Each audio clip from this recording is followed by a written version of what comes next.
Two, one, and here we go. So, how good is Mac Jones? How bad is Jared Goff? And how in the world is Dak Prescott going to recover from last week's loss? Well, we'll try to find out the answers to those questions and many more as we preview Week 12 in the NFL. It is Thanksgiving weekend, folks. Gobble, Right gobble. here. There you go. There you go. Hey, we're all getting into the Thanksgiving spirit, and I hope you are too, as we get ready for this edition of Fantasy Football Fever, starting right now. 15 seconds to air. Stand by, all cameras. Ready with slow motion and isolated cameras. Stand by, videotape, and rotate. And tape is rolling in less than 5, in 3, 2, 1. Take tape.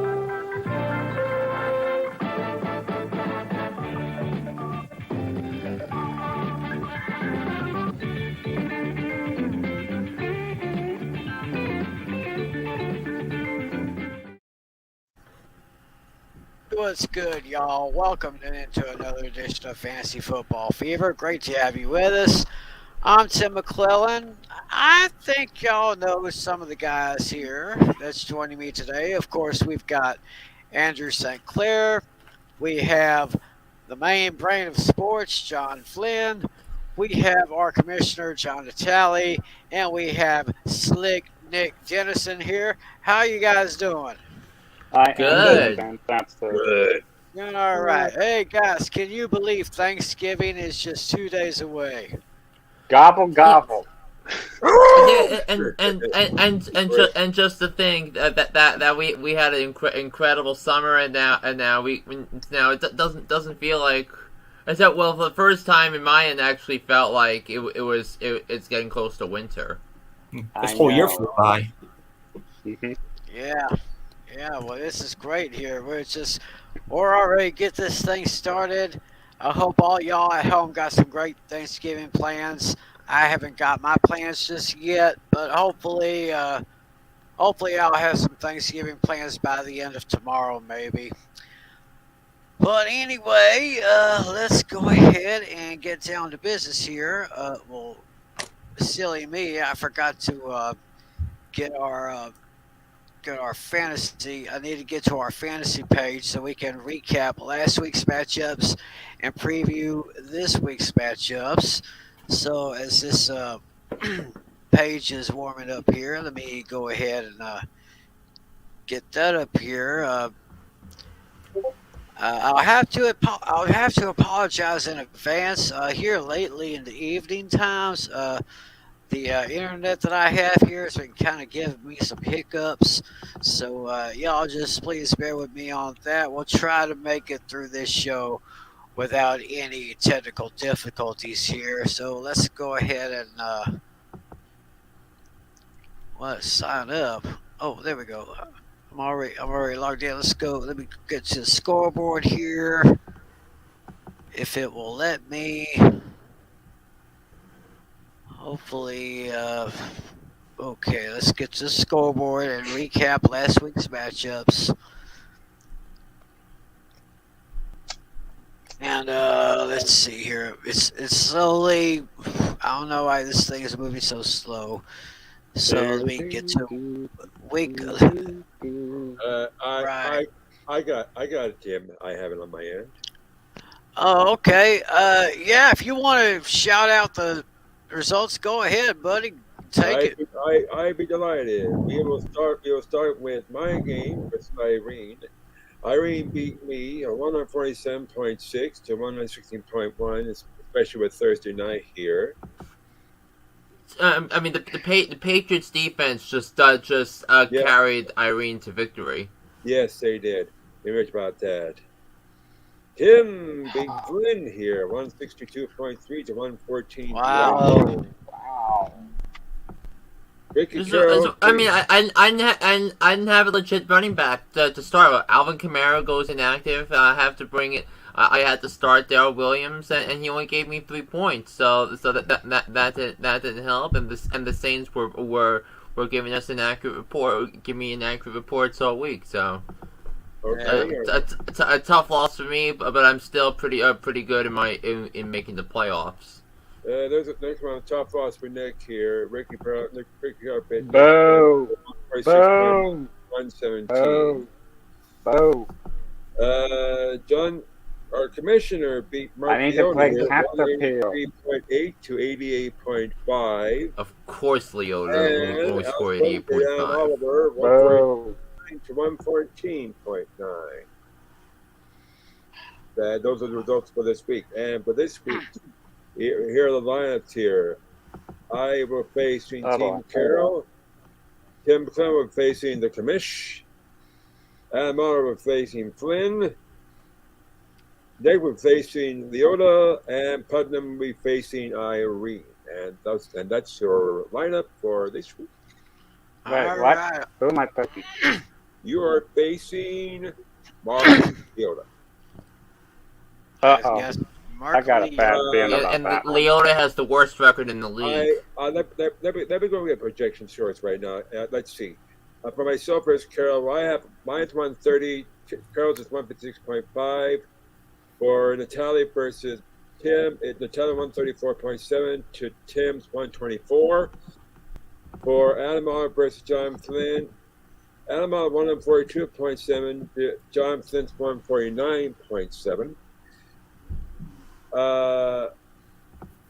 With Flynn, I'm sorry, with Dennison versus Leota, 70.1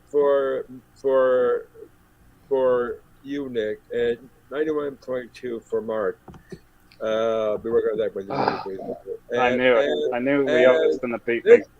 This one. I mean, you could easily change your lineup though, because it says that not everybody's starting the full lineup, so you have to change. And this one's really the closest one we have so far. Alex versus Irene. Alex had the Panthers was 143.5 for Irene 143.1. Irene only has 9 current starters, but she can easily put in another one to give her 10. I only have 9 myself. What am I gonna do? Yeah, we got a lot of work to do. No, I do. And that's it. Of course, I got a lot to do with my players and all that. Right now, I am looking at our playoff brackets. If the playoffs were to start today, Flynn would of course have the number 1 seed right now. Natalie would have the number 2 seed. Number 3 would go to Andrew. Number 4 would go to Irene. I would come in at the 6th seed. Putnam would come in at the 7th seed, and Ryan would be the 8th seed. How about the 5th seed? The 5th seed. Oh yeah, the 5th seed. That would be Nick. Sorry about that. And also because there are 8 teams in the projected pool, so Natalie and I are already assured of making the playoffs, as is Andrew. So if Irene wins, if Nick wins, you'll assure your spot in the playoffs. So that'll begin in 3 weeks. Yeah, you're just 3 weeks away from our fantasy playoffs. Yeah, week 15 it begins. Yeah, because in normal seasons it would begin in week 14, but because the NFL added the extra week, that there's an extra week of the regular season. Yeah, that's why I made adjustments to my league to do that. Oh boy. That's right. That's Like right. I said, it's fantasy football. So, all right. So that's how our fantasy league is going right now. But right now we are going to go ahead and dive into Week 12 of the NFL, and of course it starts with the Thanksgiving triple header. I'm telling you, the one great thing the NFL did back in 2006 was to add a third Thanksgiving game. I think it's the best thing they've ever done. Right now, we start, of course, with a 12:30 p.m. Eastern start for the Detroit Lions in their Thanksgiving game. They are bringing in their division rivals, the Chicago Bears.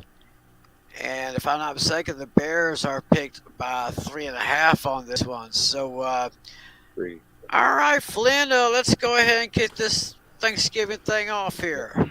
Yeah, so one of the last things Bill Maher said on his show Real Time this season was talking about the embarrassment of the Lions having to play on Thanksgiving Day with them being with them having a terrible record. But in a related story, Matt Nagy can't coach his way out of a paper bag, and the Bears just lost to Tyler Huntley. So get the upset special graphic going here. I'm picking the Lions to win their first game of the season on Thanksgiving. Better coach, better quarterback. Andy Dalton is starting over Justin Fields. I think the Lions have the better offensive line. I'm going to take the Lions in an upset, 20-17 over the Chicago Bears. Oh, boy.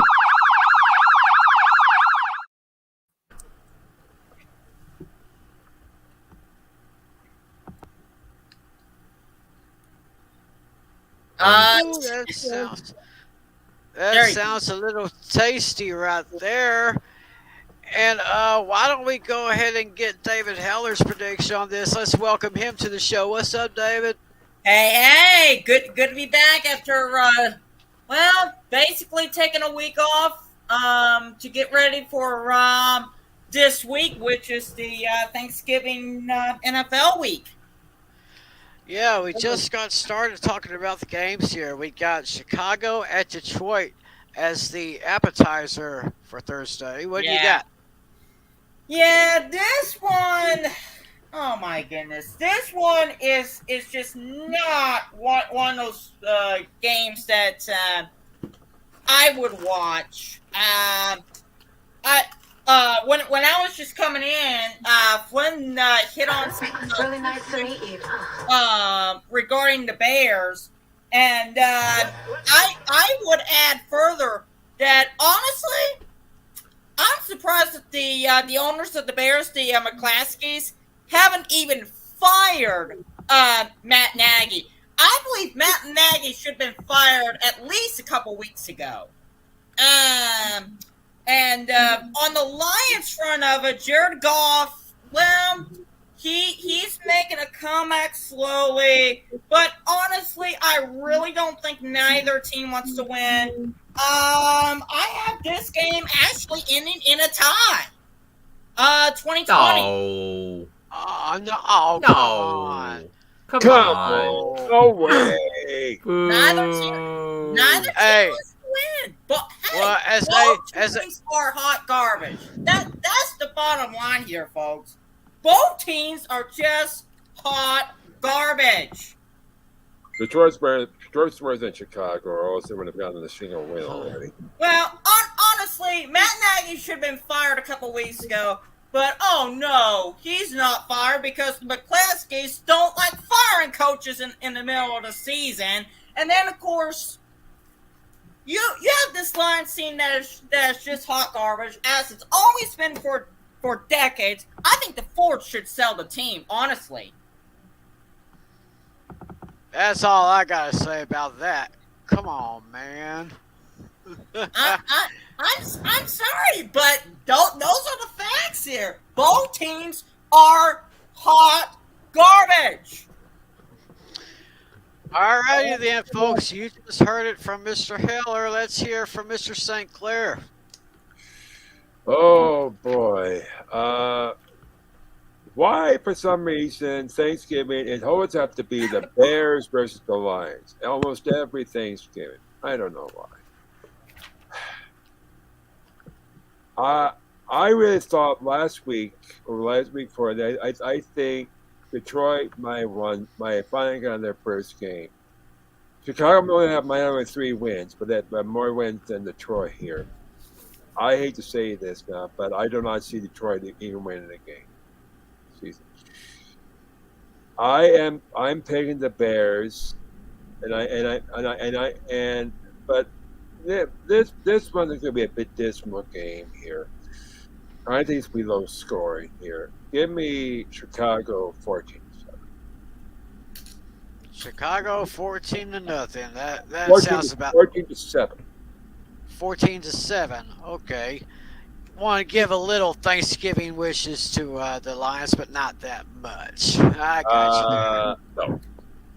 All right, Kamish, what you got? Yeah, this one could actually go either way. It's going to be pretty close. The Lions are actually slowly getting better, while the Bears are slowly getting worse. But I got to stick with tradition here. I got to pick the home team for Thanksgiving. So, yeah, why not? My score is almost the same as Flynn's. Lions 21, Bears 17.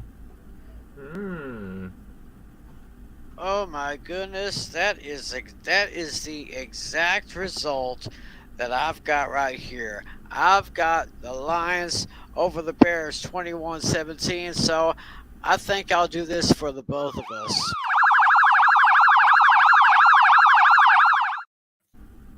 Well, that reminds me. I have to have Irene do help the regular upset special. Yeah. So if Chicago is getting worse and Detroit's getting a little better, I say why not? Mm-hmm. Now for what, of course, I would consider the main course of our Thanksgiving triple header. We got the Las Vegas Raiders against my Dallas Cowboys. And the Cowboys are picked by 8.5, which to me I think is kind of questionable. Flynn, what you got on this one?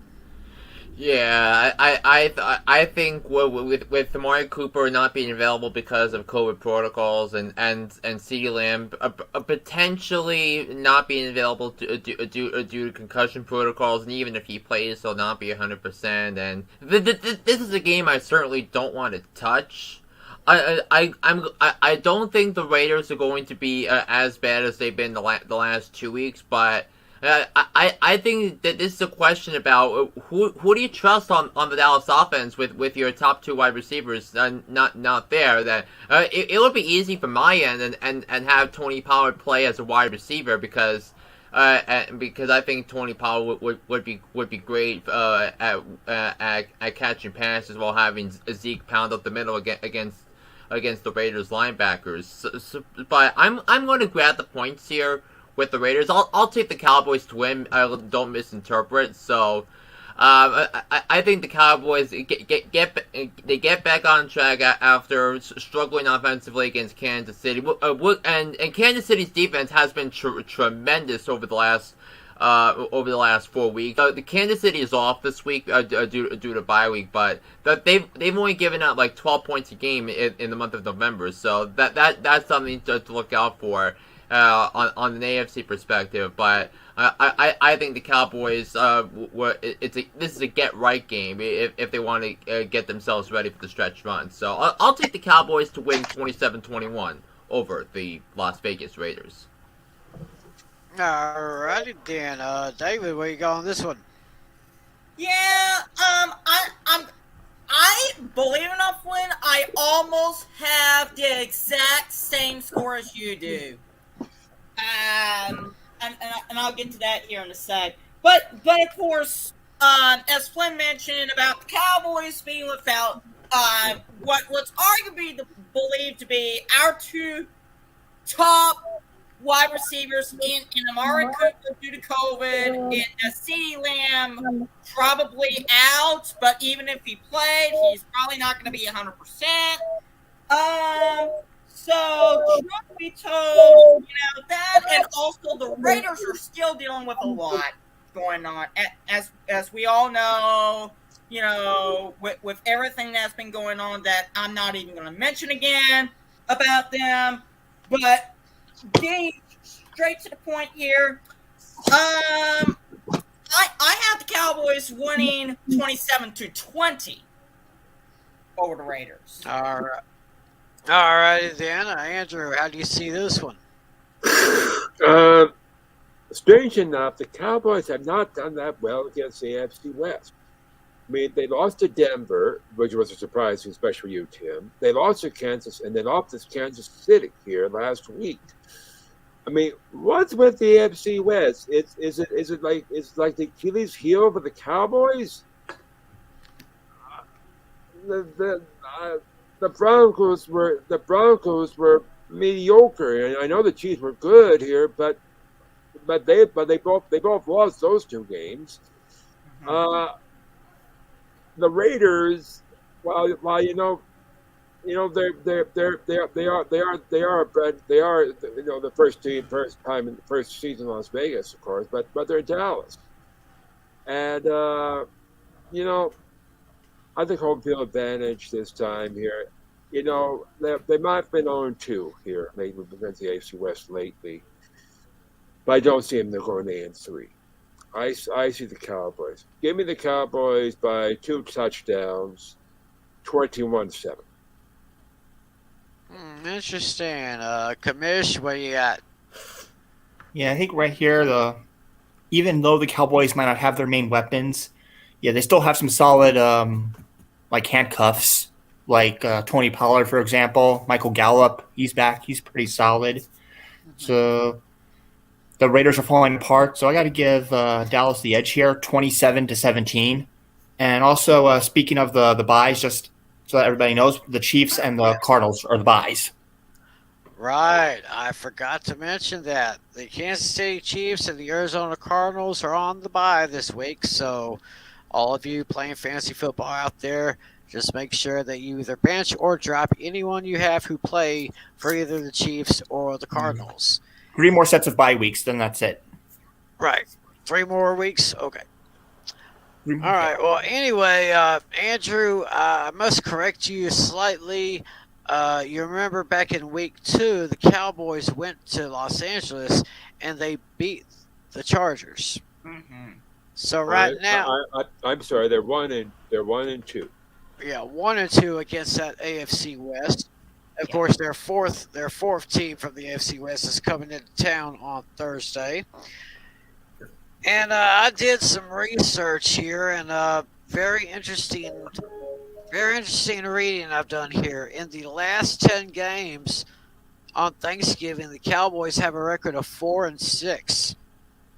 4-6 in their last 10 Thanksgiving games, which includes a current 2-game losing streak on Turkey Day. Of course, last year they got totally blown away by the Washington No-Names, and then 2 years ago, going up against the Buffalo Bills, their former receiver Cole Beasley just smoked them like a turkey. So hopefully, I'm looking at the Cowboys, even though they have all these players out. I mean, they're going out with Kelvin Joseph, their corners, and another corner, Nashawn Wright. They got Amari Cooper on COVID. You got CeeDee Lamb with his concussion protocol. And DeMarcus Lawrence is still out. Randy Gregory is still serving his suspension. I mean, someone on that defense is going to have to step up, but I guess there's one guy on the defense who has stepped up ever since week 1, and that, of course, is our top draft pick, Michael Parsons. That guy has been a beast. He is a prime candidate for Defensive Rookie of the Year. And what else was I looking at? Yeah, the Cowboys have a life. Diggs. What? Tavon Diggs. Defensive Diggs. Player of the Year candidate. Trayvon Diggs, definitely. And I read somewhere the Cowboys have a lifetime record of 31, 21, and 1 on Thanksgiving. I'm going to say they make it 32 wins on Thanksgiving. Give me the Cowboys over those Raiders, 24-21. And by the way, I'm kind of going old school this week since it's Thanksgiving. So I'm going with my old school cap right here. And this jersey here, if anyone remembers who wore this great jersey for America's team, It was a young guy out of the University of Pittsburgh, drafted by the Cowboys in 1977. And he is only one of two running backs to hold the NFL record for the longest touchdown run in history. Yep. The other one being Derrick Henry. Yep. This, of course, the legendary Hall of Famer, Tony Dorsett. So, I got this on here. How about them Cowboys? There you go. There you go, buddy. I love that. I love that. Now we've just had the appetizer. We have the main course. Now we have the dessert for Thanksgiving. We have the Buffalo Bills traveling to New Orleans to take on the Saints. And according to this year, Buffalo is picked by 5.5. So, Flynn, this is an interesting matchup I see here. It's yeah, but until you see the injury report, and I was looking at my fantasy lineup, and I mentioned earlier that how my fantasy running backs not being available has been killing me the last couple of weeks. Alvin Kamara is right now projected to miss the next game. He's been battling injuries and we saw what the offense is like when they don't have their starting quarterback and their starting running back. It's not particularly dominant. And I think the way the Bills got hammered by Indianapolis, I said preseason that I didn't think the Bills were going to be as good as their fans thought they were going to be because of the inconsistencies. I think they're going to bounce back because I think Josh Allen is going to torpedo that New Orleans secondary. I expect 150 yards receiving from Stephon Diggs and 2 touchdowns. So I'm going to take the Bills to win this game 28-20. All righty then, David, what you got here? Yeah, give me. Yeah, actually, believe it or not, you might. I don't know about this one. You might want to cue the upset special here. Let me hear what you got. So remember, folks, the Saints are playing at home in the Superdome. This time around, unlike last year or whenever, I think the Saints played on Thanksgiving last year, and of course last year they didn't have fans. So this year they do have fans. They're going to be loud. They're going to be energetic. And, I mean, for Pete's sake, it's the Dome. It's the Superdome. Give me the Saints to win, but I'm going to give the Bills the points as well. But the Saints do win overall. Give me the Saints to win 28-21. 28-21. Yeah, I guess that would qualify.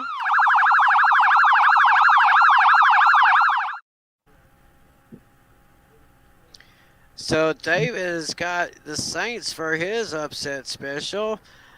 Okay, Andrew, how do you see this one? This one, of the 3 games, I think this is probably the best one, the best one of the bunch. Even though the Dallas one should be entertaining here. People be moaning and groaning, but and of course, if they go to Black Friday shopping, they're probably going to pay for halftime. Anyway, but for those of us who are not, I think this could be an entertaining game here.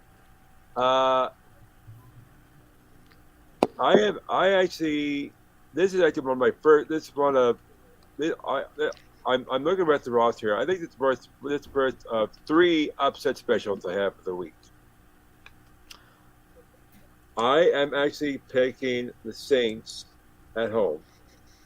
I personally think this would be really close here. I see this one, I think, going overtime, first of all. I see the Saints winning in overtime, 21-14.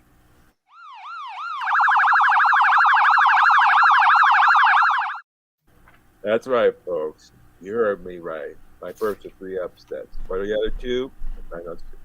Alrighty then. Well, I'm actually going to take the Saints myself, but even though I think it's going to be much closer, I'm going to pick the Saints by a score of 28-24. Buffalo is going to kind of pick it up a little bit, but the New Orleans will kind of pull away probably in the fourth quarter, take it on to the house, and have a happy Thanksgiving with the whole team. So basically, that is our Thanksgiving triple header for this year. Now we go along to Sunday's games. We start in Cincinnati, where the Bengals will be hosting the dreadful Pittsburgh Steelers. And let's see this one. Cincinnati is actually a 4.5 point favorite over those Steelers. So, Flynn, well, what you got on this one? Can Steelers get any better? So, well, I mean, did you watch the fourth quarter of the Sunday night game against the Chargers? That they made so many things happen on special team, on defense and special teams, like a blocked punt, a tipped interception, a stop on fourth down to give themselves a chance to come back and be competitive in this game. So, but then of course Justin Herbert found Mike Williams for the go-ahead touchdown with 2 minutes left to put the Chargers up for good. So, but look, the Steelers have not been playing terrible football lately. They did have that ugly performance against the Lions, but it's a divisional game. I think it's going to be competitive. I think Najee Harris is going to put up a lot of numbers. So I'm going to grab the points with the Steelers. I'll take the Bengals to win by a field goal, 26-23 over the division rival Steelers. All right then, David. Yeah, and also I want to expand upon Flynn's point. I was doing a bit of research before the show got started, and that the Steelers are also getting back T.J. Watt and Minka Fitzpatrick from their injury list, despite also putting Ray McLeod on the COVID protocol list. So I actually do have the Steelers winning this one here by a score of 24-14 over Cincinnati. Oh, interesting. I think that would go too.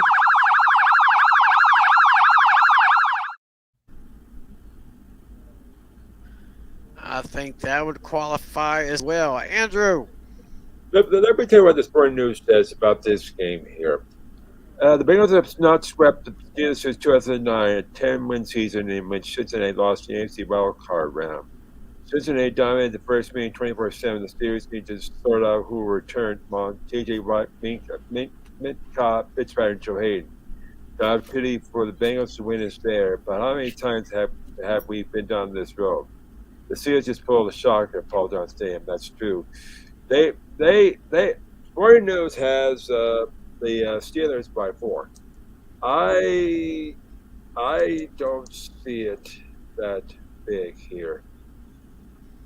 I actually see it here even less. I still think the Steelers. I think the Steelers. I don't think the Steelers are going to win it here. I think the Bengals will somehow win it.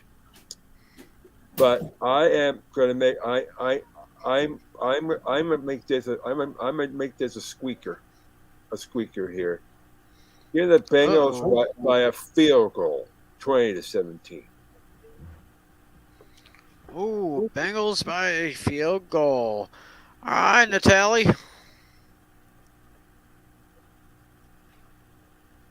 Yeah, I think the Bengals right now are playing better than a lot of people expected.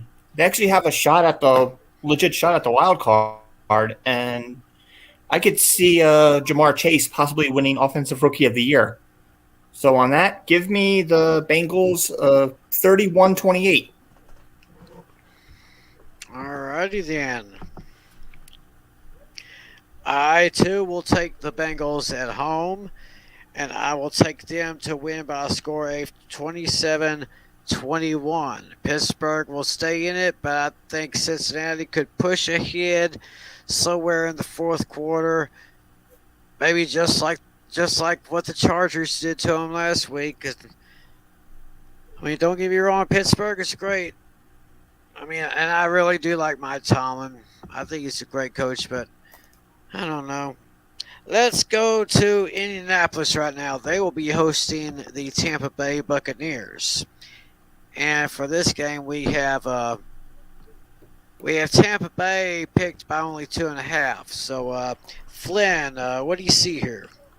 I think the way the Colts built their roster, the Colts built their roster to make sure they could win any type of style of fight, and what makes the Colts such a dangerous team in the AFC is that they're dominant up front on both sides of the football, and it's been showing the last 2 months with the incredible performances from our guy Jonathan Taylor. He had 204 yards rushing, 5 touchdowns, and I think if there are any offensive lines that might give Tampa's tremendous run defense problems, I think it's this Colts offensive line that the Bucs had a lot are still banged up, but they got to face the rudderless and messy New York Giants last night. And I'll get into the Giants, and I know Natal will chime in when we get to the Giants game in a little bit. But I'm gonna take the I really like the Colts to win this game. I know the Colts the Bucs are coming off a win where they played okay, not great. So I think the Colts are playing at a high level, and I think the Colts are getting Tampa at the right time. I'll take Indianapolis to win this game 28-21. So I have the Colts winning. All righty then, David. Yeah. I was just doing a bit of research while Flynn was talking, and the Colts are one of the more consistent teams in the NFL, irrespective of where they play at. And in fact, they rank 3rd in the NFL in terms of points per play with .447, which is not that bad. Give me and like Glenn said, the Colts have caught the Bucs at the right time, but give me the Bucs the points. But I'm giving the Colts to win overall. Give me the Colts to win in a squeaker by 3 points, by a field goal. 30-27, Indianapolis, overtime. Oh, boy, another overtimer we got here. Let's step back on overtime, according to David. According to Andrew. Well, first of all, we know who... You know who likes who. Oh, of course. They have to. Hating from the sideline, a flag on the play, like Julio with them. I had to mention about that because, well, unfortunately, Irene's not with us tonight. But we're thinking about Johnny, so be better. This one, I think, is going to be the key game in the first set and in the early ones here on Sunday here. I feel this one's going to go back and forth, literally back and forth here. You get both teams are really good right now here, but I don't see Tampa Bay losing Indianapolis. I'm mega close though. The spread is what, 3 points right now? 2.5. 2.5. Well, 2.5. I'll say 3. I am going to give it the win to the Bucs, and I'm going to give it the Bucs by.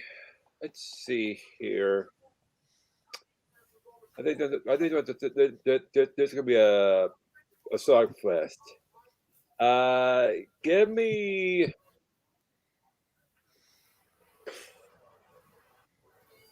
Give me the Bucks by 10, 31-21. Bucks by 10, 31-21. Alrighty then. Okay, Natalie. Yeah, this could be a pretty good game. Natalie, what you got? Oh yeah, absolutely. Yeah, this game is going to be a real dogfight. I see this game being the highest combined point total between the two teams. It's going to come down to the last minute. I see the Colts kicking a game winner, 34-31. Alrighty then. I'm telling you, this guy Jonathan Taylor, he has been blowing people's minds for the last few weeks. I mean, this guy is this guy's pretty good. I mean, when he's going, you can't. I'm fortunate to have him in the other league. Yeah. Actually, this is what I see. I see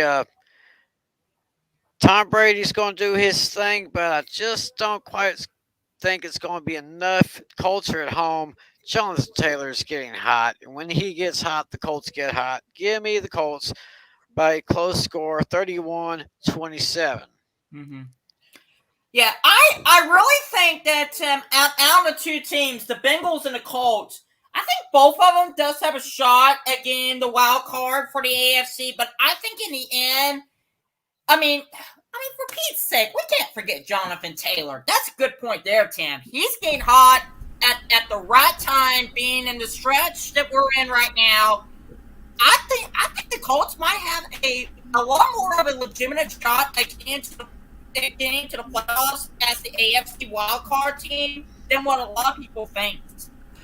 Yeah, and speaking of Jonathan Taylor, I was floored that there were very few people that considered Jonathan Taylor to be a first round pick because we go all the way back to the draft process, and Jonathan Taylor, who was a dominant running back at Wisconsin, that the easiest first guess. Do you think someone like the Green Bay Packers could have drafted him?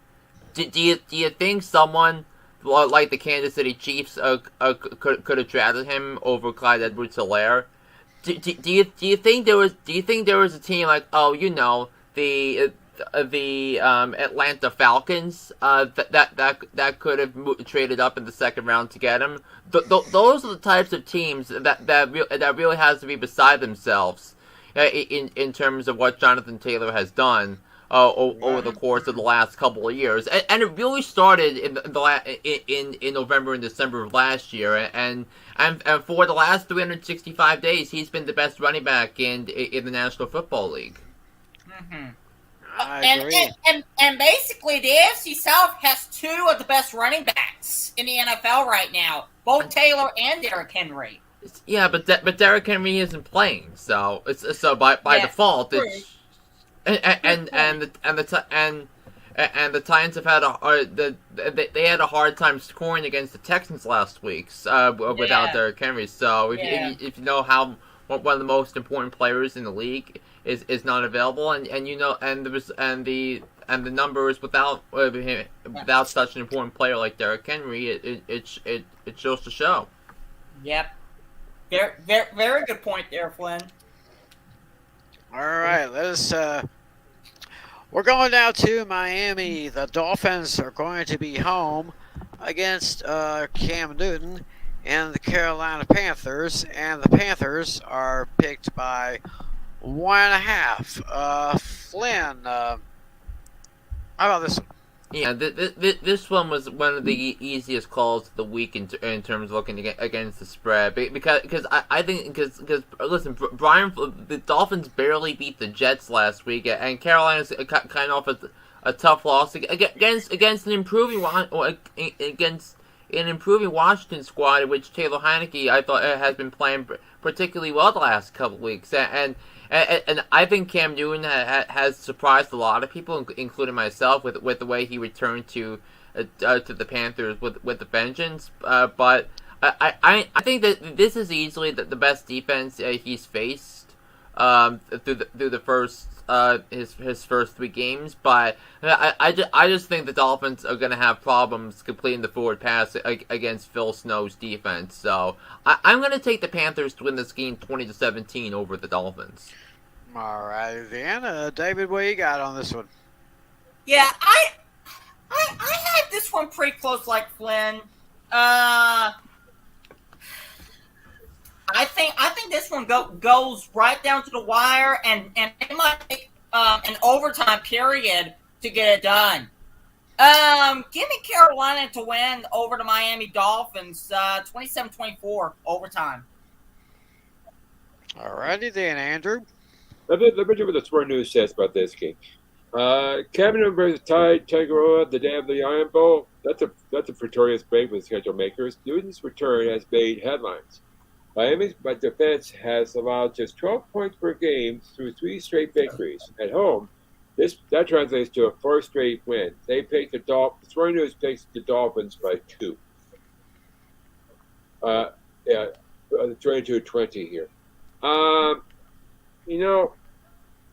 This one's gonna be close. 1.5, 2 points. Unfortunately, there's no way a team can get a half in football. There has been invented. Well, it might have been a long time ago, but not today. I think while Cam Newton's we played here, I think he needs to get his feet wet for another week here. I want Irene's Dolphins to win here. But I'm going to make this. This is not a lock. I'm going to call this a squeak. 23-20, Miami. All right, little squeaker there. Miami 23-20 over Carolina, according to Andrew. Natalie, what looks good to you on this one? Yeah, I see this one kind of being pretty close. The Panthers are a much improved team with Cam Newton now at the helm. And Dolphins don't really have too many bright spots except for Jalen Waddle. He's a good candidate for Offensive Rookie of the Year. I think he's going to get a touchdown, but it's not going to be enough. Give me Panthers 23-16. All righty then. Miami, of course, has had kind of a rough season. Carolina's got their gunslinger back. Cam Newton is back, and I actually going to be riding with Carolina. In fact, I got Carolina winning this one by a score of 27-20, and I'm going to go ahead and make the Panthers my lock of the week. So, now we're going to travel to New England. The Patriots are at home against the Tennessee Titans. And we have 6.5 points. Patriots picked by 6.5, Lynn. Yeah, this is such a mismatch that favors the Patriots, and when you have the greatest defensive mastermind in NFL history in Bill Belichick against the Titans team that doesn't have Derrick Henry, and they just waived Adrian Peterson today, I think you really need to wonder how this Tennessee offensive line is going to hold up against all the different packages that Belichick's going to send, and whether it's on the defensive line, whether it's different looks by the linebackers and all those other things, and plus Mr. Mac Jones has been terrific all season, and he's putting up similar numbers to Tom Brady through his first few games that Mac Jones has close to a 70% completion percentage through his first 11 games in his career, and he makes every throw. Eventually, there's going to be a point in the development where he's going to have to start taking shots down the field. But in order to develop a quarterback like Mac Jones, that you have to wait for a little while to do that. So what does Mac Jones have to do? He has to continue making all the throws needed to go ahead and win football games, and that's really what it comes down to when it comes to the quarterback. So I'm going to grab I'm going to take the Patriots to win this game 29-13 and make that my lock of the week. Okay, we got Flynn locking the Patriots right there. We'll lock that up for him. And we'll go to David. Yeah, this is a Tennessee team that, as Flynn mentioned, they did release former Sooner great Adrian Peterson. Let's be honest here. This is a Tennessee offense that is likely going to struggle the rest of the season because they're not going to have Derrick Henry.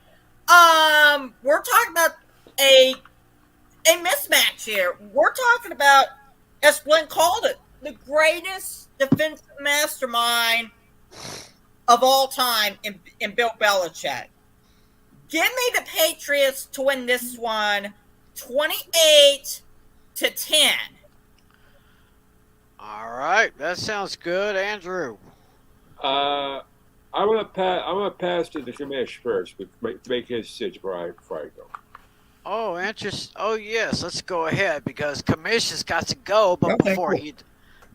he does, we'll let him make his pick here. Yeah, I'll still be in the voice writing my predictions. So if I'm still here, you can come to me. So I'll still be typing in voice.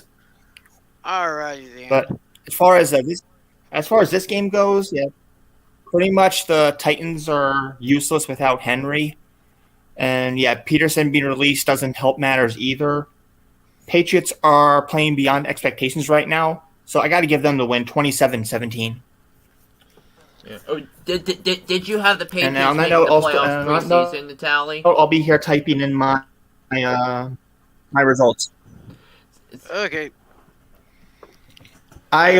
My initial predictions, yes, but then I changed it to the Chargers. Yeah.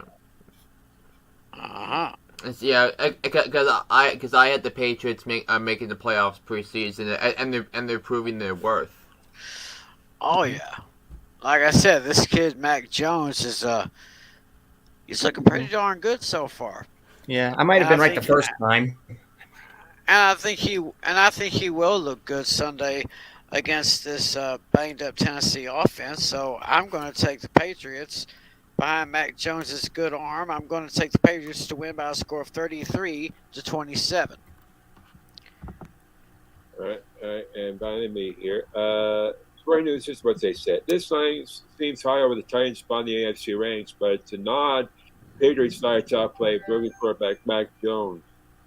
Mike Vrabel has said Tennessee victories against the Patriots in the last two meetings, too. That said, we're going to trust the Patriots defense at home, where they had allowed just 10 points per game in the last two. And the Square News picked the Patriots by 5, 34-19. I am not going to do that here. I am going to make it even bigger here. I am making this my lock of the week. I am picking the Patriots to beat the Titans 28-14. All right, then. So basically, that will be your double up, 28-14. That sounds like a double up to me. And I am going to take the Patriots to win 33-27. And, yeah, Mac Jones is really good.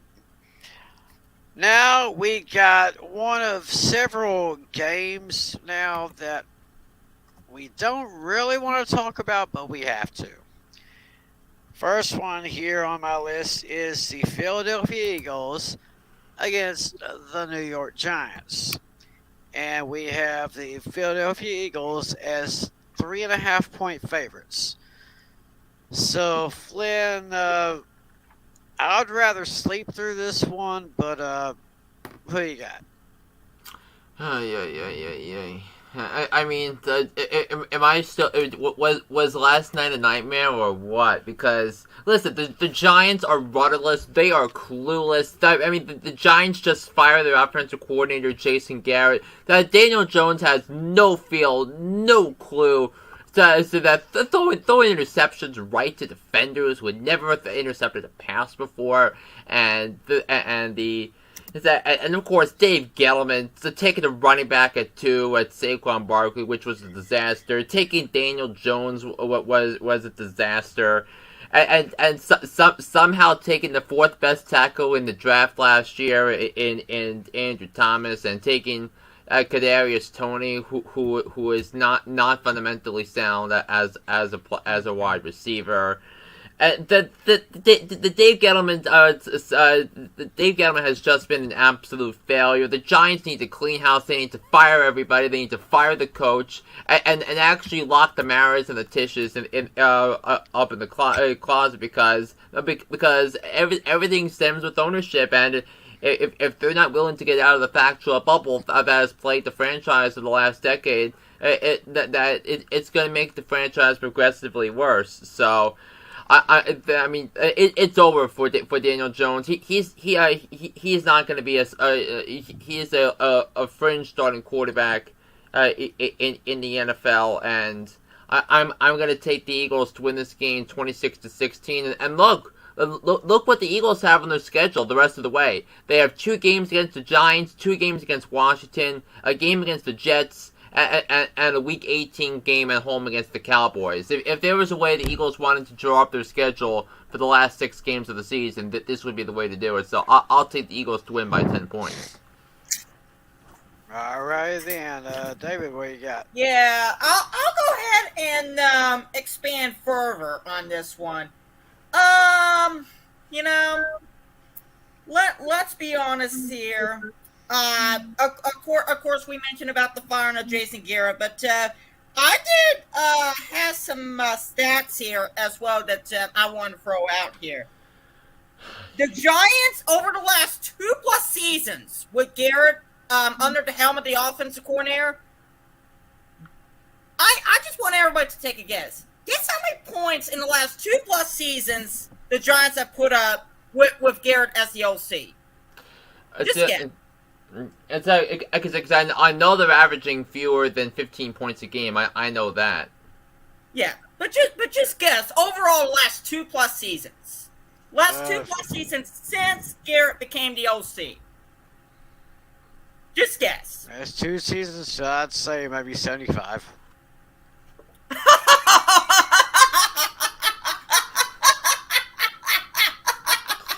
Yeah.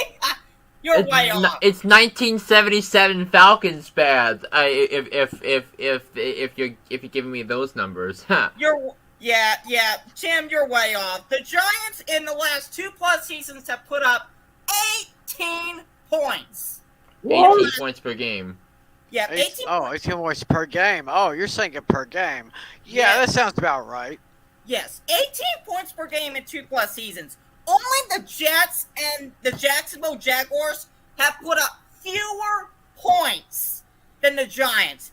They're pretty much last in every single statistical category you look at offensively.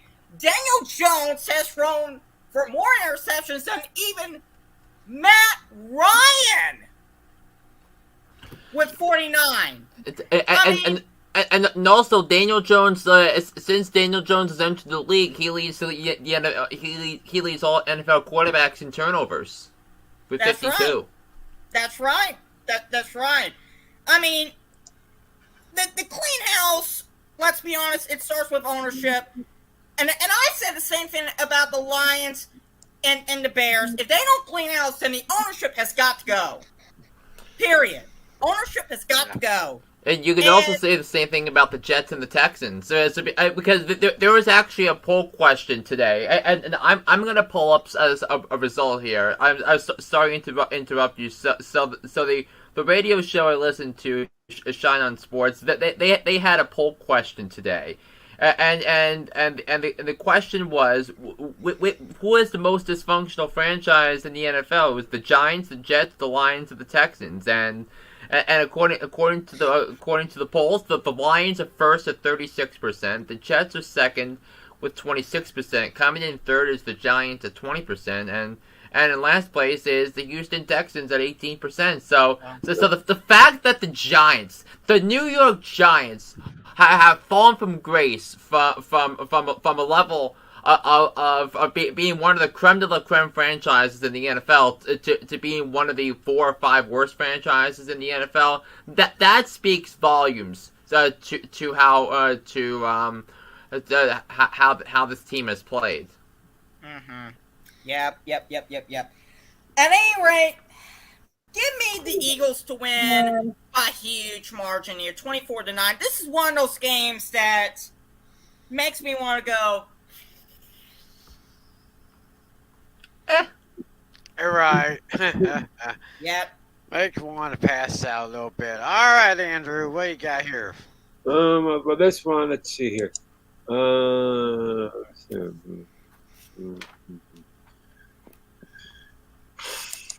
Well, I would love to see the New York Football Giants beat the Chickens of the Eagles, as you like to call them here, Tim. Yeah. But no way. I think it's been close. Sporting News picks the Eagles by 5, 25-20. I'll pick the Eagles by 7. All right. 24-17. 24-17. All right, Natalie. Yeah, as you see, I'm still here. I submitted my scores. This will be my last one. I'm going to explain my result. Yeah. And it's just weird. I just have this sudden gut feeling. The Giants have been getting the Eagles' number lately. They finally got the monkey off their back or got a win against them last season. And as some extra motivation, I think Galladay, either one or the other, either Kenny Galladay or Kadarius Toney, they're finally going to get a touchdown, which is going to seal the deal. Give me an upset. The Giants 21-20. Wow. And furthermore, both of them, Galladay and Toney, should be embarrassed for this reason. I know why. An offensive a lineman, has more touchdowns than both of them put together. The fourth best left tackle in the draft. So that's going to be motivation for Toney and Galladay. They're going to win 21-20. Boom. Oh, God. Alrighty then. Sounds interesting. Whoa, that's an upset special. And he has, like I said, he has more touchdowns than both of them combined.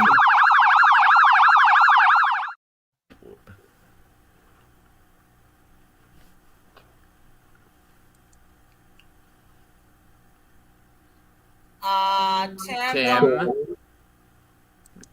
So, Yeah, go ahead.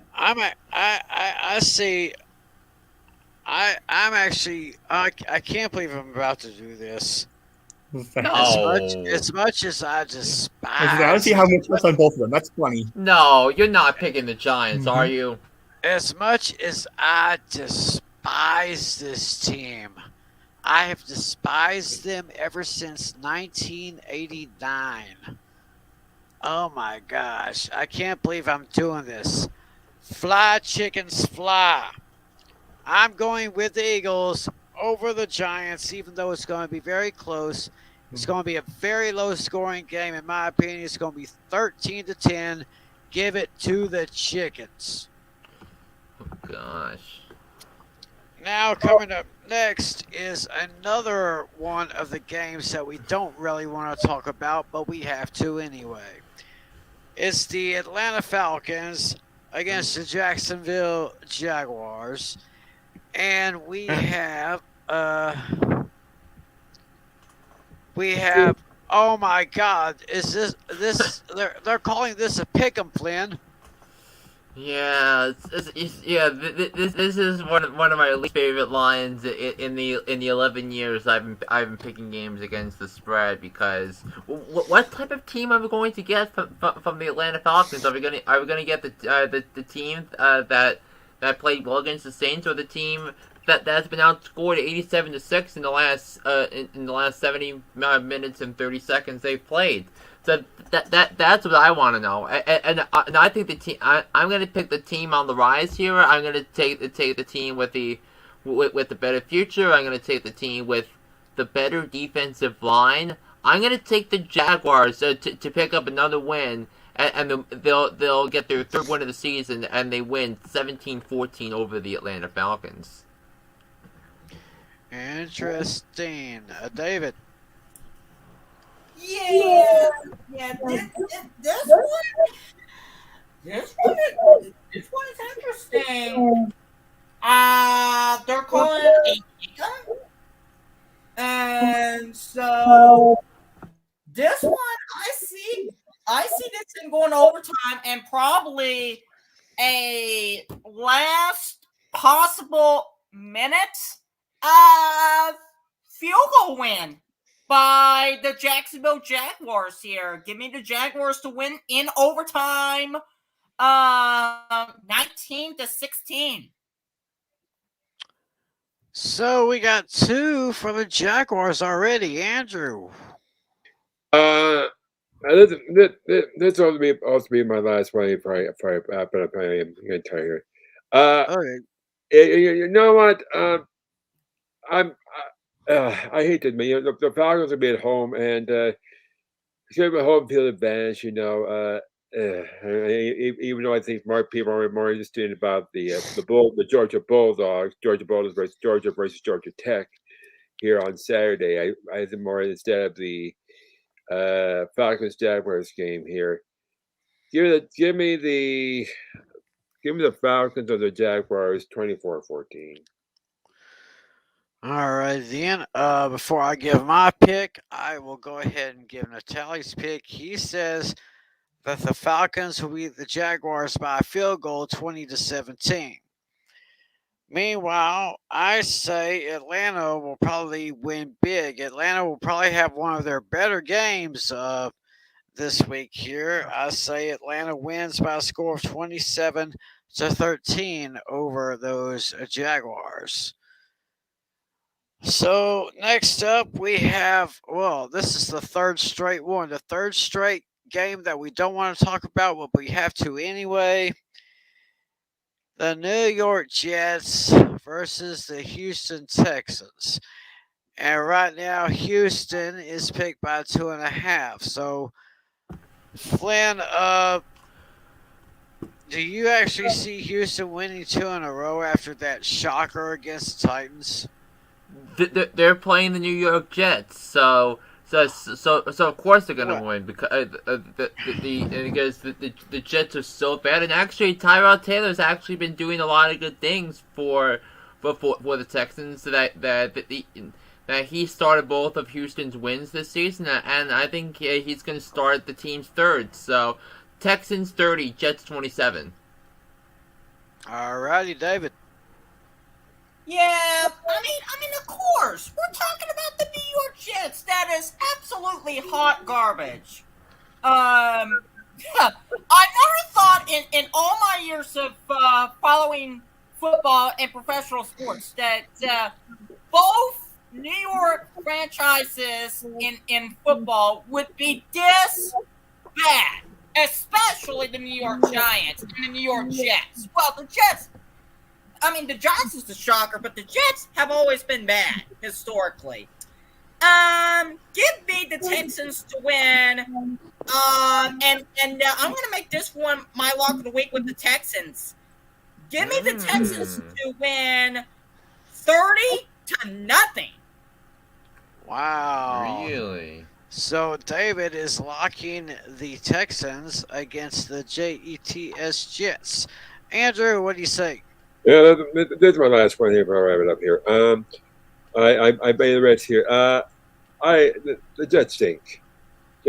Here, but I think it's close here. Give me the Texans over Jets here by a field goal, 17-14. It's gonna be a snoozer. Yep. And the tally says that. Wait a minute. Let me see here. Am I reading this right? Yeah, he's picking the Jets over the Texans 14-10. I think that qualifies.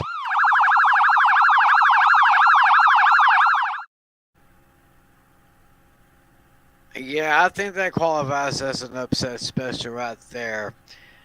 But no, there ain't no way I'm picking the Jets. They ain't shown me nothing in a long time, and unless they show me something different, I ain't picking them. I'm actually going to go with the Texans with Tyrod Taylor doing a good job there. 21-10, give me the Texans over the Jets. Now we go to the late Sunday afternoon games. We start in Denver. The Broncos are hosting the Los Angeles Chargers, and the Chargers are also picked by 2.5. So this looks like it could go either way. Flynn, what do you say? Yeah, I think this is going to be a really good game in division. But I think the Chargers are the better coach team, and Vic Fangio doesn't know which way is up. Vic Fangio is probably coaching his way out of a job as we speak. I think that the Broncos, don't get me wrong, they do have a solid roster. When you look at the offensive line, when you look at the receivers, they just announced a contract extension to Courtland Sutton, which I think is only going to help going forward. And then defensively, I think things are beginning to come around for them. But I think this is going to be the Chargers' time to shine. I think the Chargers continue the momentum after a wild comeback against the Steelers, and what I think was the game of the year. I think the Chargers continue that momentum into Denver. I think Austin Eckler has another big game. I'll take the Chargers to win 25-21. All right, then, David. Well, let's see. We're talking about the Broncos and who? Chargers. Broncos and Chargers. Yeah, the Broncos have been, honestly, one of the more surprise teams in what is, I believe, an interesting AFC West. And this might be a pivotal game here for the Broncos if they want any shot at the AFC wildcard picture here. And honestly, actually, for both teams, as far as any hopes of getting into the playoffs here. Give me the Broncos to win this one 34-31 over the LA Chargers. Interesting. Andrew, according to him, he says that the Broncos will beat the Chargers 28-21. And Tally says the Broncos will beat the Chargers 27-23. I, too, am going with the Chargers. I'm going to take the Chargers by a score of 24-20. And now we come to one of the very, very interesting, even on paper, this sounds like a very interesting matchup. This could decide who could take the number 2 seed in the NFC. We have the Los Angeles Rams going to Green Bay to take on the Packers. And this game too is a pick'em, Flynn.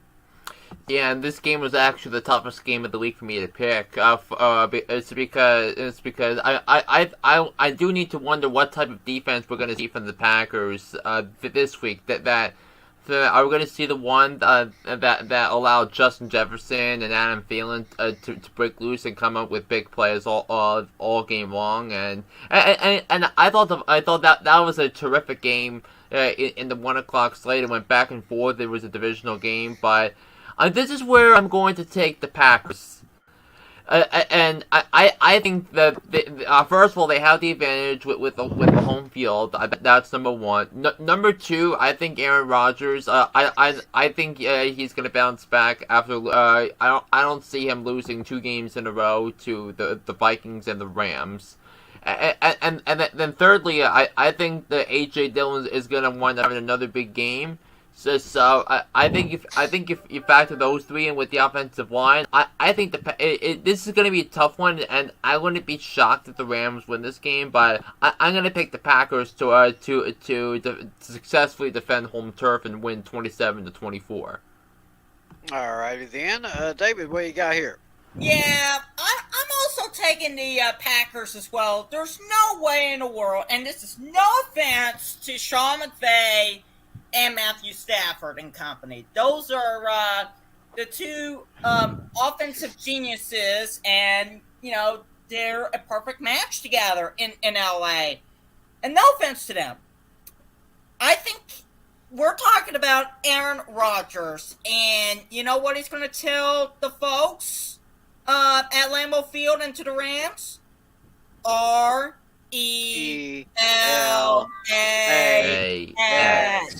Relax. Yes, you were reading my mind. Right. Remember 2014 after losing to the Bears and going 2-2, and then they go all the way to the NFC Championship game. Yep. Yeah, that was it. Yep. Give me the Packers to win this one by a score of 30-24 over the LA Rams. Yeah, and the tally has the Packers. Andrew Sinclair has the Green Bay Packers. Tim, Who do are I you have? gonna make it unanimous?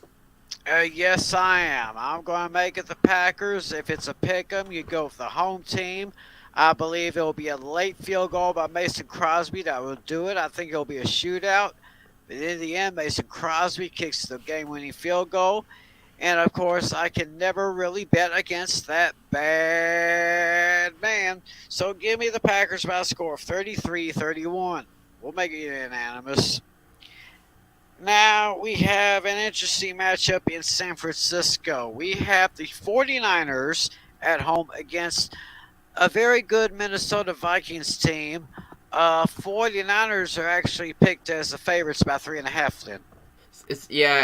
And I'll say that Natali has the Vikings, and Andrew Sinclair has the San Francisco 49ers. And I'm going to agree with Andrew on this one. This was actually a tough game. This was the second toughest game of the week for me to pick because think of all the games Minnesota has played and all the games that have come down to the last couple of minutes. And this was last week's game was the first one where the Vikings were the beneficiaries of the close games, and I thought the Vikings played an excellent, called an excellent game, utilizing Dalvin Cook to their fullest, and making sure he got 25 touches minimum. So and that's what the Vikings need to do, and I think Clint Kubiak, the offensive coordinator, who by the way is Gary Kubiak's son, he cracked the code a couple of weeks ago. In terms of solving how to win these close games, and that's running the football and winning with a strong offensive line. And I think Darisaw has been solid, and the right side of that line has been solid, so, which is good. But I just think the 49ers are playing on another level. I'm going to take the 49ers to win a classic 35-31 over the Vikings. Wow, that's a nice little prediction there. David, what do you say? Yeah, I'm also going to take a classic on this one. Give me the 49ers to win over the Vikings 27-21. All righty then. I guess I will take, I'm kind of going the other way on this one. I'm actually thinking Minnesota can take this one. I'm going with the Minnesota Vikings by a score of 24-20. San Francisco's kind of warming up, but I think Minnesota's just a little bit better. You got that guy Justin Jefferson. I mean, that guy's pretty amazing. Got Adam Thielen doing his thing. Kirk Cousins is in a groove. So I got Minnesota 24-20. Now we have the Sunday night football game. We have the Cleveland Browns going to Baltimore to take on the Ravens. And the Ravens are picked by 4. So, Flynn, a good Sunday night game here. Yeah, both Natali and St. Clair have Baltimore winning. I do have Baltimore as well. The thing that gives me pause is the status of Lamar Jackson. that Lamar Jackson was ill last week, and we'll have to see how he is in practice. So, and another thing that gives me pause is the Ravens defense going up against Jarvis Landry, because the Ravens defense, the secondary has been banged up with injuries, particularly the one with Marcus Peters early on in the season.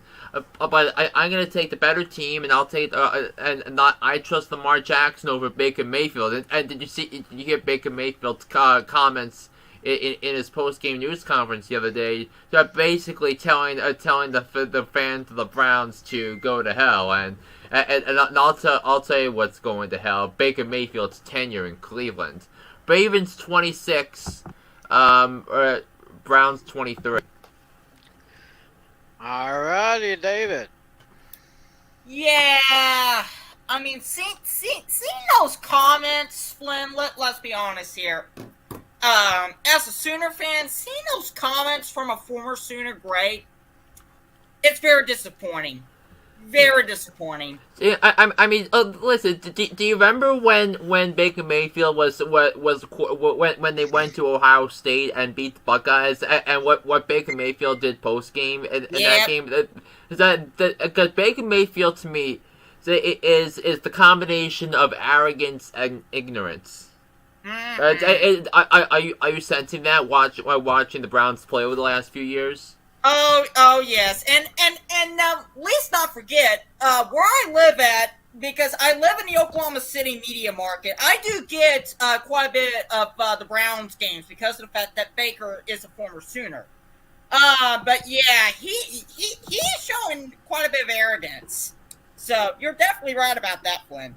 I do think the winner in this one is not going to be the Browns. I trust Lamar Jackson 110% over Baker Mayfield. Give me the Ravens on this one here.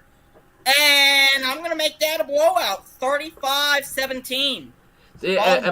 Yeah, Tim. Before you give your pick, I know you're in Oklahoma. You've got a pretty big game on tap on Saturday between Oklahoma State and Oklahoma at Bedlam. Who do you think is going to win that? Yeah, this one is very interesting. Oklahoma State. I saw the line. Oklahoma State was favored by 4. Give me. I know. I'm a Sooner fan.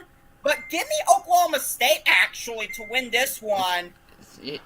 Yeah, I was mentioning Oklahoma State on my podcast yesterday, and who is this guy, Malcolm Rodriguez, their linebacker? He was snubbed from the Buckus Award conversation, and Malcolm Rodriguez is going to be a good player in the NFL, but I think Oklahoma State's defense. Are there people that believe they have the second best defense in the country behind Georgia? Yeah, I believe it. And the Sooners' defense is, well, at times they were great. They're still not that great. And the Sooner offense is not the same Sooner offense as they were with Baker and Kyler. So yeah, I'm going to say Oklahoma State wins this one by a score of, give me a score of 42-28, Oklahoma State. Yeah. Sorry for the interruption, Tim. Back to Browns Ravens. Yeah, that's all right. Very, very interesting matchup. See, this is what I like about Thanksgiving weekend when you got those big college matchups. Back to this one here. I too am going with the Ravens. I'm going to pick them by a score of 27-20. And with that, we go into the Monday Night Football game. We have the Seattle Seahawks against the Washington football team, or as I call them, the no-names. And Washington is picked by a single point, Flynn. Yeah, but both Natalie and Sinclair disagree. Andrew has Seattle, and I'm agreeing with Natalie's pick of Washington to win because Listen, you put up Seattle's offensive line against that front four. That is such a significant mismatch that favors Washington. I expect Russell Wilson to get sacked 4 more times. I think he's going to throw 2 interceptions. I'm gonna take Washington to win this game, and the score I have for this one: Washington 20, Seattle 13. All right, David. Yeah, it is an interesting matchup here. Is it Washington favored by 1 or is it Seattle favored by 1? It's Washington picked by a point. Washington favored by a point. Thank you, Flynn. Give me the points to Washington, but give me Seattle to win by exactly a point. Exactly a point. Wow. 30-29, Seahawks. Wow. Wow. I like that one. That sounds a little too good for me. It's gonna be a good one, Tim and Flynn. It's gonna be a good one. I'm actually kind of thinking that Russell Wilson is going to have one of his better games this year, if not one of the best games. I'm actually thinking that Seattle can go into Washington and defeat the no-names. There'll be a late field goal in the fourth quarter that'll decide it. But I've got the Seahawks winning this one by a score of 27-23. Yeah. Taylor Heineke is really good, too. I mean, he's shown that the last couple weeks. Taylor Heineke is real good. Yeah, he's starting to really warm up in that quarterback spot in Washington. They really haven't had much of anybody. They had what was the name? Dennis Haskins. He turned out to be a disaster. Dwayne Haskins. He turned out to be a pumpkin. Oh, yeah. Dwayne Haskins. Okay. At Ohio State. Yeah, they had a couple of others, but this Heineke kid is. He's starting to slowly really impress me there. But like I said, I got Seattle winning this one. So I guess with that, that is pretty much week 12. So before we go, what's that? Was that the Monday Nighter? Yes, that's the Monday night game. Seattle, Washington. I got Seattle 27-23. So okay. So before we put a wrap on this one, Flynn, Dave, you guys got any plans for Thanksgiving? Y'all, exactly. Because I mean, I know I'm definitely going out tomorrow night because it's Thanksgiving Eve. It is probably the most popular drinking holiday. Yeah, in the land, and so I know the bars are going to be crowded, and seeing people. I mean, I haven't seen it in a couple of years, so it's going to be fun on that front. But yeah, and of course, I'm probably going to be going out Thanksgiving to out to eat for Thanksgiving, because usually we have Thanksgiving at my uncle's house, but he is renovating the kitchen and it's not going to be operational. And other than that, I'm just basically going to be working on launching a podcast of my own. And so far, I have came up with the name of it, and obviously for those of you who can see the screen and all that on YouTube, of course, my name is David Howler, and the title of it would be the David Howler Podcast. Okay. Yeah, and one of the first segments that I will be talking about, and keep in mind, this is going to be for my class project, but I have plans to have that podcast continue moving forward as a college podcast until I graduate, and then we'll see what happens from there. But right. One of the first subjects that I will be talking about, and I don't know if you'll be talking about with yours as well, but there's some rumblings happening in the baseball world with talk of the lockout. Rob Manfred has no idea what the hell he's doing. No idea. Yeah. No idea. Yeah. Yeah, and they're talking about having a lockout, and that's going to be one. That's going to be one of the first topics of the podcast I will be talking about. Yeah, because tomorrow is my my NFL podcast. Next week will be my last chance to talk about it before the lockout begins. But it's not looking too good, and it never looked good after the horrible negotiations that led to the 60-game season last year. And there's just a rift between the commissioner and the players, and I don't know, and I don't know if you noticed that a lot of players are signing their free agent contracts now, so this way they have guaranteed stability before the lockout begins. Yep, very good point there too. Yeah. Yeah, it's definitely going to be interesting, and obviously I'll talk more about that when I start to record the podcast and everything. All right, when I'll tell you what, David. As soon as you get that podcast up, just let us know where we can find it, and I'll be glad to pass the word along to everybody. And, of course, you don't want to forget to listen to Hooked on Sports with John Flynn. I've got 3 links in the description area below. Click any one of those links and you'll go straight to Flynn with Hooked on Sports. As far as I'm concerned, for my Thanksgiving, it's kind of weird because my brother and his wife they're all thinking of having get together for Thanksgiving, but they want to have it on Friday. And the thing is, I will most likely be working on Friday. So I may have to maybe show up late to get a little bit of that good stuff they got there. But they let me know if there's any changes in the schedules, because of course, I'd love to have Thanksgiving on Thanksgiving Thursday.